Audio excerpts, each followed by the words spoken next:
ನಮಸ್ಕಾರ ಸ್ನೇಹಿತರೆ, ಮತ್ತೆ ರಾಜ್ಯದ ಮುಖ್ಯವಾದ ಮಾಹಿತಿಗಳನ್ನು ಡೀಟೇಲ್ ಆಗಿ ನೋಡೋಣ. ಡೊನಾಲ್ಡ್ ಟ್ರಂಪ್ ಅವರಿಂದ ಭಾರತದ ಮೇಲೆ ಸುಂಕದ ಬರೆ ಏನಿದು ಮಾಹಿತಿ ನೋಡೋಣ.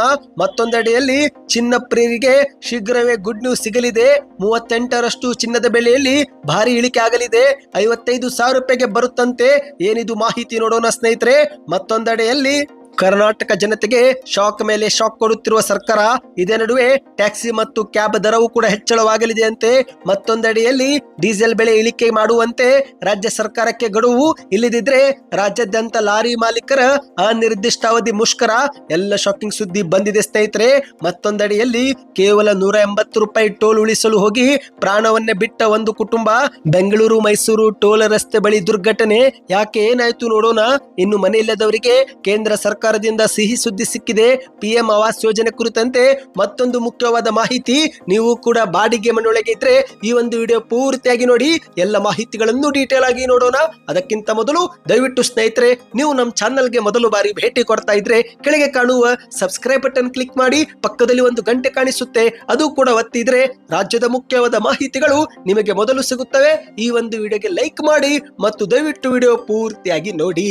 ಬನ್ನಿ ಸ್ನೇಹಿತರೆ, ರಾಜ್ಯದೆಲ್ಲ ಮುಖ್ಯವಾದ ಮಾಹಿತಿಗಳನ್ನು ಡೀಟೇಲ್ ಆಗಿ ನೋಡೋಣ. ಈಗ ಒಂದು ಕಡೆಯಲ್ಲಿ ಕರ್ನಾಟಕದ ಜನತೆಗೆ ಹಾಲಿನ ಬೆಲೆ ಏರಿಕೆ, ಪೆಟ್ರೋಲ್ ಡೀಸೆಲ್ ಬೆಲೆ ಏರಿಕೆ ಸೇರಿದಂತೆ ಹಲವು ವಸ್ತುಗಳ ಬೆಲೆ ಏರಿಕೆ ಮಾಡಿ ಬಿಸಿಕೊಟ್ಟಿದ್ದು.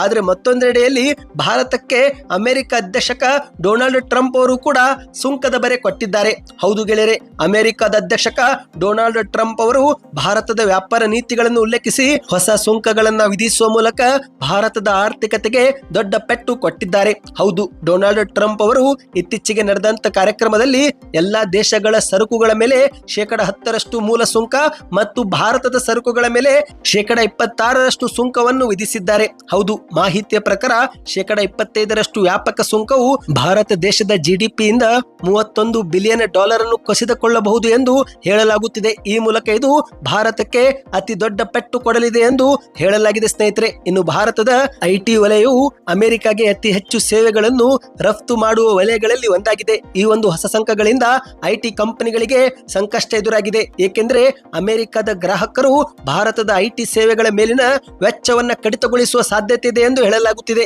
ಇದರ ಮೂಲಕ ಭಾರತದ ಐಟಿ ಕಂಪನಿಗಳ ಆದಾಯವನ್ನ ಕಡಿಮೆ ಮಾಡುತ್ತೆ ಮತ್ತು ಇಲ್ಲಿ ಉದ್ಯೋಗ ಕಡಿತಕ್ಕೂ ಕೂಡ ಇದು ಕಾರಣವಾಗಬಹುದು ಎಂದು ಹೇಳಲಾಗಿದೆ. ಅಮೆರಿಕದಲ್ಲಿ ಮಾತನಾಡಿದಂತ ಡೊನಾಲ್ಡ್ ಟ್ರಂಪ್ ಅವರು, ಇದು ನಮಗೆ ಆರ್ಥಿಕ ಸ್ವಾತಂತ್ರ್ಯ ದಿನ. ಇನ್ನು ಮುಂದೆ ಅಮೆರಿಕದಲ್ಲಿ ಬಹಳಷ್ಟು ಬದಲಾವಣೆ ಆಗಲಿದೆ. ನಾವು ಅಮೆರಿಕವನ್ನು ಮತ್ತೆ ಮಹಾನಾಗಿಸಬೇಕಾಗಿದೆ. ನಾವು ಪಾರಸ್ಪರಿಕ ತೆರಿಗೆಯನ್ನು ಈಗ ಘೋಷಣೆ ಮಾಡಿದ್ದೇವೆ. ಅಂದ್ರೆ ಯಾವ ದೇಶ ನಮ್ಮ ಮೇಲೆ ಹೆಚ್ಚುವರಿ ತೆರಿಗೆ ವಿಧಿಸುತ್ತದೆಯೋ ಆ ದೇಶದೊಂದಿಗೆ ನಾವು ಕೂಡ ಹಾಗೇನೆ ವ್ಯವಹರಿಸಲಿದ್ದೇವೆ. ಈಗ ಅಮೆರಿಕ ದೇಶವನ್ನು ಮತ್ತೆ ನಾವು ಮಹಾನಾಗಿಸಬೇಕಾಗಿದೆ ಎಂದು ಘೋಷಣೆ ಮಾಡುವ ಮೂಲಕ ಡೊನಾಲ್ಡ್ ಟ್ರಂಪ್ ಅವರು ಮಿತ್ರ ರಾಷ್ಟ್ರಗಳ ಮೇಲೂ ಕೂಡ ಮುಲಾಜಿಲ್ಲದೆ ಯದ್ವಾ ತದ್ವಾ ತೆರಿಗೆಯನ್ನ ಹೊರಿಸಿದ್ದಾರೆ ಸ್ನೇಹಿತರೆ. ಇದರಿಂದ ಭಾರತ ಸೇರಿದಂತೆ 182 ದೇಶಗಳಿಗೆ ದೊಡ್ಡ ಹೊಡೆತ ಬೀಳಲಿದೆ ಎಂದು ಹೇಳಲಾಗುತ್ತಿದೆ. ಇನ್ನು ಎರಡನೇ ಮುಖ್ಯವಾದ ಮಾಹಿತಿಗೆ ಹೋಗೋಣ ಸ್ನೇಹಿತರೆ. ಈಗ ಆಭರಣ ಪ್ರಿಯರಿಗೆ ಒಂದು ಮುಖ್ಯವಾದ ಮಾಹಿತಿ ಬಂದಿದೆ. ಹೌದು ಸ್ನೇಹಿತರೆ, ಶೀಘ್ರವೇ ಚಿನ್ನದ ಬೆಲೆಯಲ್ಲಿ 38% ಇಳಿಕೆ ಆಗಲಿದೆ ಎಂದು ಹೇಳಲಾಗುತ್ತಿದೆ. ಹೌದು, ಈಗ ಚಿನ್ನದ ಬೆಲೆಯು ಪ್ರತಿ 10 ಗ್ರಾಮ್ಗೆ 92,000 ರೂಪಾಯಿ ದಾಟಿದ್ದು, ಆದರೆ ಶೀಘ್ರವೇ ಇದು ಇಳಿಕೆಯಾಗಿ 55,000 ರೂಪಾಯಿಗೆ ಬರಲಿದೆ ಅಂತೆ. ಚಿನ್ನ ಹೂಡಿಕೆದಾರರಿಗೆ ಒಂದು ಆಘಾತಕಾರಿ ಸುದ್ದಿ ಅಂತಾನೆ ಇದು ಹೇಳಬಹುದು ಸ್ನೇಹಿತರೆ. ಮುಂಬರುವ ತಿಂಗಳುಗಳಲ್ಲಿ ಚಿನ್ನದ ಬೆಲೆಗಳಲ್ಲಿ 38% ಕಡಿಮೆ ಆಗಬಹುದು ಎಂದು ತಜ್ಞರು ಈಗ ಹೇಳುತ್ತಿದ್ದಾರೆ. ಈ ಕುಸಿತವು ಚಿನ್ನದ ಮಾರುಕಟ್ಟೆಯಲ್ಲೇನೆ ಒಂದು ದೊಡ್ಡ ಬದಲಾವಣೆ ತಂದು ಹೂಡಿಕೆದಾರರನ್ನು ಅಚ್ಚರಿಗೊಳಿಸಬಹುದು ಎಂದು ತಜ್ಞರು ಅಭಿಪ್ರಾಯ ಪಟ್ಟಿದ್ದಾರೆ. ಹೌದು, ಚಿನ್ನದ ಬೆಲೆಗಳಲ್ಲಿನ ಈ ಕುಸಿತಕ್ಕೆ ಜಾಗತಿಕ ಆರ್ಥಿಕ ಪರಿಸ್ಥಿತಿಯಲ್ಲಿನ ಬದಲಾವಣೆ ಮತ್ತು ಕೇಂದ್ರ ಬ್ಯಾಂಕ್ ನೀತಿ ಹಾಗೂ US ಡಾಲರ್ನ ಬಲ ಕಾರಣವಾಗಿರಬಹುದು ಎಂದು ಆರ್ಥಿಕ ತಜ್ಞರು ತಿಳಿಸುತ್ತಿದ್ದಾರೆ. ಇದರ ಹೊರತಾಗಿಯೂ ಕೂಡ ಹಣಕಾಸು ಮಾರುಕಟ್ಟೆಗಳು ಕೂಡ ಏನಾದರೂ ಸುಧಾರಿಸಿದ್ರೆ ಮತ್ತು ಇತರೆ ಹೂಡಿಕೆ ಆಯ್ಕೆಗಳು ಕೂಡ ಉತ್ತಮವಾಗಿ ಕಾರ್ಯನಿರ್ವಹಿಸಿದ್ರೆ ಆಗ ಇಡೀ ಭಾರತದಲ್ಲಿ ಯಾರು ನೋಡದೇ ಇರುವಂತಹ ಚಿನ್ನದ ಬೆಲೆ ದೊಡ್ಡ ಕುಸಿತವನ್ನು ನಾವು ನೋಡಬಹುದು ಎಂದು ತಜ್ಞರು ಹೇಳುತ್ತಿದ್ದಾರೆ ಸ್ನೇಹಿತರೆ. ಹೌದು, ಕೇಳೋದಕ್ಕೇನೆ ಇದು ಎಷ್ಟು ಖುಷಿ ಕೊಡ್ತಾ ಇದೆ. 10 ಗ್ರಾಮ್ ಚಿನ್ನದ ಬೆಲೆ ಮತ್ತೆ 55,000 ರೂಪಾಯಿ ಆದ್ರೆ ಪ್ರತಿಯೊಬ್ಬರು ಕೂಡ ಚಿನ್ನ ಖರೀದಿ ಮಾಡ್ತಾರೆ. ಅಂದ ಹಾಗೆ ಸ್ನೇಹಿತರೆ, ಈ ಒಂದು ಹಿಂದೆಯೂ ಕೂಡ ಚಿನ್ನದ ಬೆಲೆ ಇಳಿಕೆ ಆಗುತ್ತಲೇ ಅನ್ನುತ್ತಲೇ ಈಗ ಚಿನ್ನ 92,000 ರೂಪಾಯಿ ದಾಟಿದ್ದು ನಾವೆಲ್ಲರೂ ನೋಡಿದ್ದೇವೆ. ಇದೇ ನಡುವೆ ಈಗ ಸಾಮಾಜಿಕ ಜಾಲತಾಣದಲ್ಲಿ ಚಿನ್ನದ ಬೆಲೆ ಮತ್ತೆ ಬೀಳಬಹುದು ಎಂದು ಸುದ್ದಿ ಹಬ್ಬುತ್ತಿದೆ. ಅಮೆರಿಕದ ಹಣಕಾಸು ಸೇವಾ ಕಂಪನಿಯಾದ ಮಾರ್ನಿಂಗ್ ಸ್ಟಾರ್ ಕಂಪನಿಯ ವಿಶ್ಲೇಷಕರಾಗಿರುವ ಜಾನ್ ವಿಲ್ಸನ್ ಅವರು ಕೂಡ ಚಿನ್ನದ ಬೆಲೆ ಮತ್ತೆ ಇಳಿಯಬಹುದು ಎಂದು ಹೇಳಿದ್ದಾರೆ ಸ್ನೇಹಿತರೆ. ಇದು ಮಾರುಕಟ್ಟೆಗಿಂತ ಸುಮಾರು 38% ಕಡಿಮೆ ಇರುತ್ತೆ ಎಂದು ಅವರು ಕೂಡ ಹೇಳಿದ್ದಾರೆ. ಇದಕ್ಕೆ ನಿಮ್ಮ ಅನಿಸಿಕೆಯನ್ನು ನೀವು ಕಮೆಂಟ್ ಮಾಡಿ. ಇನ್ನಿದೀಗ ಮತ್ತೊಂದು ಮುಖ್ಯವಾದ ಮಾಹಿತಿಗೆ ಹೋಗೋಣ. ಈಗ ರಾಜ್ಯದ ಜನತೆಗೆ ಶಾಕ್ ಮೇಲೆ ಶಾಕ್ ಸಿಗುತ್ತಲೇ ಇದೆ. ಹೌದು ಸ್ನೇಹಿತರೆ, ಇತ್ತೀಚೆಗೆ ನಂದಿನಿ ಹಾಲಿನ ಬೆಲೆಯಲ್ಲಿ 4 ರೂಪಾಯಿ ಏರಿಕೆ ನೋಡಿದ್ದಾಯ್ತು. ವಿದ್ಯುತ್ ಬೆಲೆಯಲ್ಲಿ ಪ್ರತಿ ಯೂನಿಟ್ಗೆ 36 ಪೈಸೆ ಏರಿಕೆ ನೋಡಿದ್ದಾಯ್ತು. ಡೀಸೆಲ್ ಬೆಲೆಯಲ್ಲೂ ಕೂಡ ಪ್ರತಿ ಲೀಟರ್ಗೆ 2 ರೂಪಾಯಿ ಏರಿಕೆ ಆಯಿತು. ಈಗ ಅದೇ ಒಂದು ಹಿನ್ನೆಲೆಯಲ್ಲಿ ರಾಜ್ಯಾದ್ಯಂತ ಟ್ಯಾಕ್ಸಿ ಮತ್ತು ಕ್ಯಾಬ್ ದರವು ಕೂಡ ಹೆಚ್ಚಳವಾಗಲಿದೆ. ಹೌದು ಗೆಳೆಯರೆ, ಉಕ್ಕು ಮತ್ತು ಆಟೋಮೊಬೈಲ್ ದರ ಹೆಚ್ಚಳವಾದ ಹಿನ್ನೆಲೆಯಲ್ಲಿ ಈಗ ಕಾರು ತಯಾರಿಕಾ ಕಂಪನಿಗಳು ಕೂಡ ಪ್ರತಿ ಕಾರಿನ ಬೆಲೆಯಲ್ಲಿ ಭಾರಿ ಹೆಚ್ಚಳವನ್ನ ಮಾಡಿದೆ. ಮತ್ತೊಂದೆಡೆಯಲ್ಲಿ ಕೇಂದ್ರ ಸರ್ಕಾರ ಕರ್ನಾಟಕ ಸೇರಿದಂತೆ ದೇಶಾದ್ಯಂತ ಎಲ್ಲಾ ಟೋಲ್ ಬೆಲೆಗಳಲ್ಲೂ ಕೂಡ ದರವನ್ನು ಹೆಚ್ಚಳ ಮಾಡಿದೆ. ಇನ್ನು ರಾಜ್ಯ ಕರ್ನಾಟಕ ಸರ್ಕಾರವು ಕೂಡ ಡೀಸೆಲ್ ಮೇಲಿನ ಮಾರಾಟ ತೆರಿಗೆಯೂ ಕೂಡ ಹೆಚ್ಚಳ ಮಾಡಿದೆ. ಈ ಒಂದು 4 ಬೆಲೆ ಏರಿಕೆಯಿಂದ ಇದೀಗ ಟೂರ್ಸ್ ಅಂಡ್ ಟ್ರಾವೆಲ್ಸ್ ಕ್ಯಾಬ್ಗಳು ಕೂಡ ಈ ಒಂದು ಹಿಂದೆ ಇದ್ದಂತ ಪ್ರತಿ ಕಿಲೋಮೀಟರ್ ಮೇಲೆ ಮತ್ತೆ 2 ರಿಂದ 5 ರೂಪಾಯಿ ಹೆಚ್ಚಳ ಮಾಡಲು ಮುಂದಾಗಿದೆ. ಹೌದು ಸ್ನೇಹಿತರೆ, 2025ನೇ ವರ್ಷ ಪ್ರಾರಂಭವಾದಾಗಲಿಂದಲೂ ಕೂಡ ದರ ಏರಿಕೆ ನಾವು ನೋಡುತ್ತಲೇ ಇದ್ದೇವೆ. ಅದರಲ್ಲೂ ದುಬಾರಿ ದುನಿಯಾ ಓಪನ್ ಆದ ತಿಂಗಳು ಯಾವುದು ಅಂದ್ರೆ ಏಪ್ರಿಲ್ ತಿಂಗಳಂತಾನೆ ಹೇಳಬಹುದು. ಯಾಕಂದ್ರೆ ಏಪ್ರಿಲ್ ತಿಂಗಳಲ್ಲಿ ಹಲವು ವಸ್ತುಗಳ ಬೆಲೆ ಆಕಾಶಕ್ಕೆ ಮುಟ್ಟಿದೆ. ಒಂದು ಕಡೆಯಲ್ಲಿ ಕಾರು ಕಂಪನಿಗಳ ದರವು ಕೂಡ ಏರಿಕೆ ಆಗಿದೆ. ರಾಜ್ಯ ಸರ್ಕಾರ ಸಾರಿಗೆ ಇಲಾಖೆ ಕಾರಿನ ಮೇಲೆಯೂ ಕೂಡ ಟ್ಯಾಕ್ಸ್ ಹಾಕುತ್ತಿದೆ.